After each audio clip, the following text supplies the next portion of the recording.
Fire service সদস্যদের সুযোগ সুবিধা বাড়াতে সরকার কাজ করছে জানিয়ে স্বরাষ্ট্রমন্ত্রী সালাউদ্দিন আহমদ বলেছেন, ভূমিকম্পের আশঙ্কা আছে এমন বাস্তবতায় ফায়ার সার্ভিসের সার্বিক উন্নয়ন ও অন্যান্য বাহিনীর সাথে সমন্বয় জরুরি।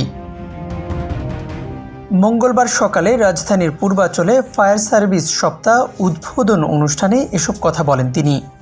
দেশের নাম্বার 1 ট্রেডিং অ্যাপ নিফটি ফার্স্টে পাচ্ছেন ট্রেডিং এর সব সুবিধা, dual এক্সটেন্স access, company analysis, portfolio তৈরি করা সহ আরও অনেক ইউনিক ফিচারের সাথে ট্রেড করতে ডাউনলোড করুন এক্ষুনি। স্বরাষ্ট্রমন্ত্রী আরও বলেন, সব দুর্যোগ বিপদে মানুষের পাশে ছুটে যায় ফায়ার সার্ভিস সদস্যরা। তাই তাদের আন্তর্জাতিক মানের প্রশিক্ষণ, জনবল বৃদ্ধি ও সুযোগ সুবিধা বাড়াতে কাজ করছে সরকার। এদিন পাসিং আউট করে বাহিনীতে যুক্ত হয়েছেন ২৫ শতাধিক সদস্য।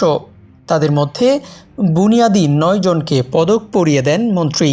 এছাড়া রাষ্ট্রীয় বীরত্বপূর্ণ অবদান রাখায় ২০ সদস্যকে পদক পরিয়ে দেন তিনি। গত ৩ বছরের জন্য পদক পাবেন আরও ১৩৮ জন।